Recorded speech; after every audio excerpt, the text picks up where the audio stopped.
One thing that we are today concentrating on strategically is saying it has also brought in an amendment through that law to the RTI, which destroys the RTI. Earlier, the RTI exemption made a harmonious place for privacy, exemption clause. And the harmonious place was that you will not get anyone's personal data that does not affect public activity or interest. That's when you're personal. If you affect public activity or interest, you're no longer personal. So it had that harmony within this.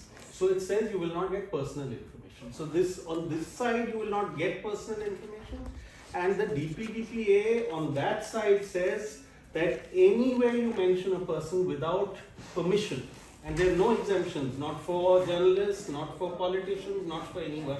If you mention a person without their consent, you are liable to go under a government board where you can be taken by any person, not just government. You can be taken and you will have to pay fines up to 250 crores, which can be doubled to 500 crores. It's an incredible, it's worse than the Official Secrets Act regime before the RTI came. So, but to you, all of you, because Congress passed the RTI is being destroyed through this. So actually this is just a weapon that we've created for their arsenal, and what they're doing is that in the name of personal data protection. So it's in that garb where they're saying that we want to protect people's privacy. They've done two things. One is that they've amended the RTI law. So any information that we were accessing for accountability purposes, names of people whose loans have been written off, for example, large NPAs. So we were filing RTI requests to say, please give us the names of all those, capitalists who've been given these write-offs.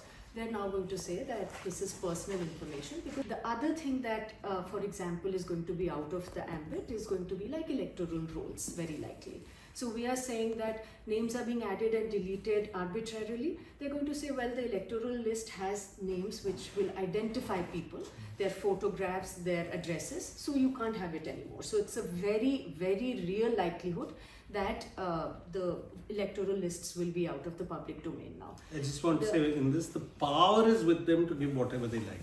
The power is with government to take whatever it likes. And there's no restriction on what data the government can get on someone. Exactly. No restriction. There is no restrictions. There are no journalistic exemptions in this law, and if you compare them to laws which are there, let's say in Europe, like the GDPR, which is on data protection as well, it has a clear exemption for journalists and freedom of expression.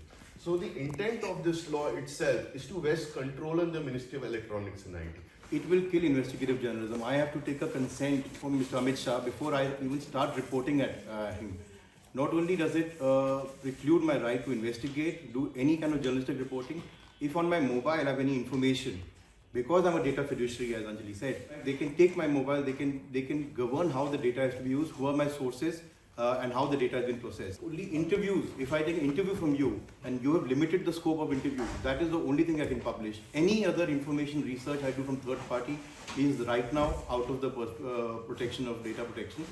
And of course, all my data and my mobile phones is now subject to regulation. So one more thing, it is violative of my right to work as a journalist.